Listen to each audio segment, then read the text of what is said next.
Il est des variations du ciel où d'une altération infime de la clarté semble se projeter la tentation d'un ravissement, de la même manière que si l'univers apparaissait étranger à lui-même, enclos, comme rétréci par la singularité d'une fatalité sur le point de se jouer, et les lignes du destin se confondaient, innombrables à la lueur des orages du soir, pareil au fil croisé tour à tour d'un vêtement au dehors de lui-même, où toutes les coutures révélées heurtent le regard.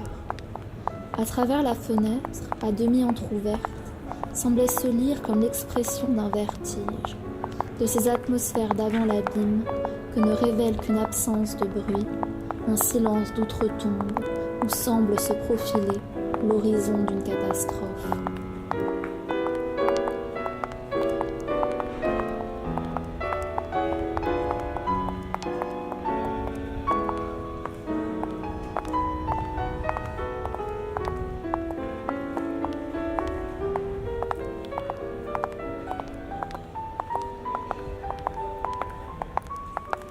Un jour, à peine perceptible de la rue, où s'étageait une liquidité morne, jaune, comme habitée par la frénésie prochaine d'une malanoche, un bourdonnement nubile à mesure préfiguré par les fumées incandescentes qui se perdaient contre le ciel presque déjà clos, et la prescience des querelles, qui à chaque pas semblait quitter la patrie étouffée des conversations sourdes pour s'ébruiter à la faveur d'une dissonance. Et toute la rue, envenimée par cette nature du mal-être, paraissait elle-même se muer en un couloir des condamnés, où s'interrompait la possibilité du bonheur dans le temps froid d'un recueillement hostile.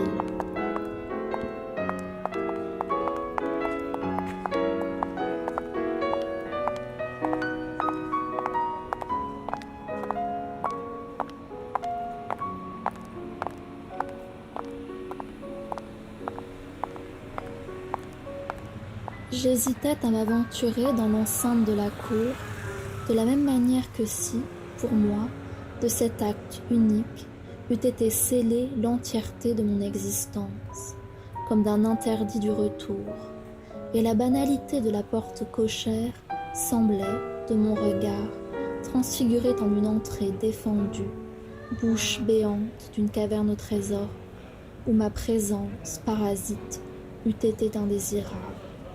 J'avais l'impression que si je me décidais à la franchir, j'eus entrevu un autre côté du miroir, comme un envers du monde, où m'eût attendu la consécration d'un miracle, comme la découverte de la fontaine de jouvence. Et il me paraissait bien étrange de songer que les préoccupations qui en cet instant sur mon esprit avaient tout empire, eurent été, pour quiconque autre que moi, considérées absurdes, comme si la crainte que j'avais que sitôt la porte de l'appartement franchie, tout le monde aurait oublié mon existence et que nulle relation n'eût voulu converser avec moi, eût été balayée d'un revers de la main par mon ami, qui, ne s'embarrassant de ses affectations aussi futiles qu'existentielles, les aurait trouvées infondées, sans attache avec la réalité de la vie, ne revêtant aucune espèce d'importance.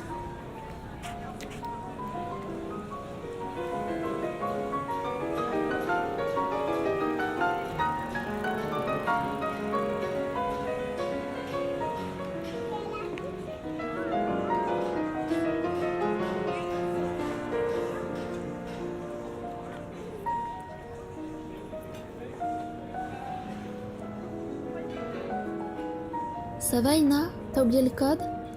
Non, ça va. Je suis juste préoccupée. Je repensais à notre brouille. Je ne voulais pas que ça arrive, tu sais. Allez, oublie ça, c'est pas grave. Ouvre la porte qu'on profite de la fête. Mais, de la même manière que si elle lui réfrénait un soupir au bord des lèvres, je ne pouvais m'empêcher de songer que si Ariane avait de cette parole nié la nature jusqu'à la réalité de notre dispute, c'était de son ton, faussement calme comme exaspéré, qu'elle avait fait parler son cœur, échangeant le mutisme concerté qu'elle avait choisi d'adopter ces dernières heures pour la parole désaccordée d'un automate, et avait signifié une inflexion légère de la voix, qu'elle ne se souciait, pour ainsi dire, plus de moi.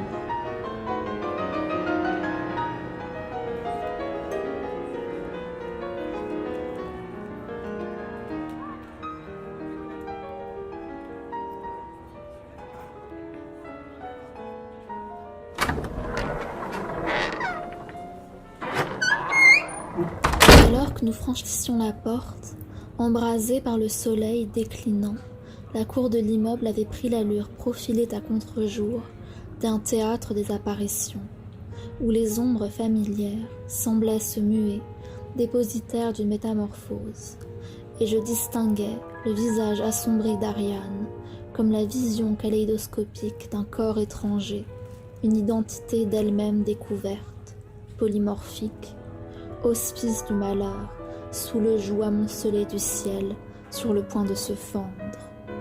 Nuages bas et lourds, exhalant, pareil à la plaie ouverte d'une balle perdue contre la boue, la déliquescence brûlante des troubles du cœur. Nous étions figés, comme pénétrés par l'intime conviction d'une tension dont la résolution semblait à cet instant plus qu'incertaine. Il m'était apparu que l'absolutisme de notre amitié ne tenait en réalité qu'à l'attachement que nous avions cultivé l'une pour l'autre, et qu'il eût suffi d'une infime variation des sentiments pour que, de la même manière que si nous nous fûmes jamais connus, nous fûmes de nouveau, l'une pour l'autre, chacune une étrangère. Et ma contemplation troublée semblait saisir dans son regard comme la prescience d'un massacre. Bon, Ina, je sais pas ce que t'as aujourd'hui, moi je monte.